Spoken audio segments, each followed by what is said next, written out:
It was a gorgeous summer day, and we were taking full advantage of it. Our son was very young, and this was his first try at fishing from the bank of a river. He'd been displaying the impatience of youth as he continually wanted to check his line. I told him he would have to leave his line in the water if he wanted to achieve the prize. This time his voice had an urgency to it, as he was once again certain he had a fish. I told him to keep his line tight as I laid my pole down again and went over to check again. As soon as I felt his line, I knew that I needed to give it right back to him. The telltale vibrations told me that he was right. He had a fish on. With bated breath, I watched as he landed his first fish, and it was a beauty. This rainbow had not only been hooked, but it had hooked our young son as well. From that day on, fishing has been a passion, surpassing my own taste for the sport. I enjoy fishing, but our son is passionate. Many a day has been spent in a boat competing for the biggest and the most fish.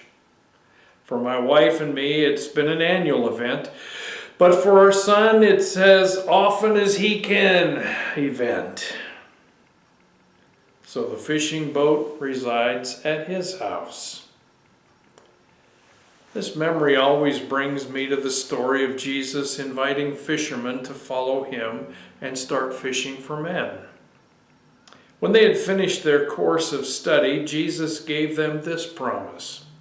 "Very truly I tell you, whoever believes in me will do the works I am doing, and they will do even greater things than these, because I'm going to the Father, and I will do whatever you ask in my name, so that the Father may be glorified in the Son.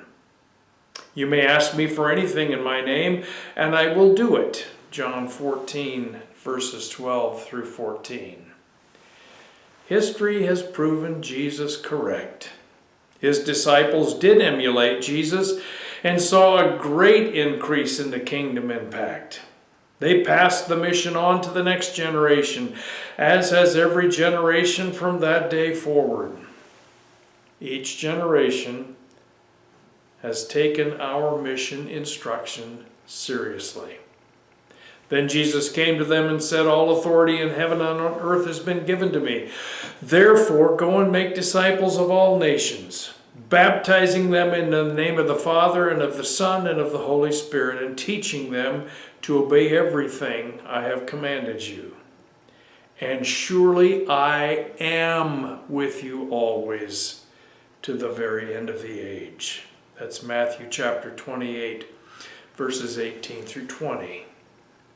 Our generation has passed this mission to our offspring, just as it was passed to us. Sometimes we get sidetracked. Sometimes we get discouraged. All of this happens because we forget verse 18. All authority in heaven and on earth has been given to me. You see, our mission is not dependent upon our power or our abilities. It is dependent upon the power and authority of our risen Lord. And since the last chapter has already been written, I guess we know we have succeeded. So have an awesome day. Bye-bye.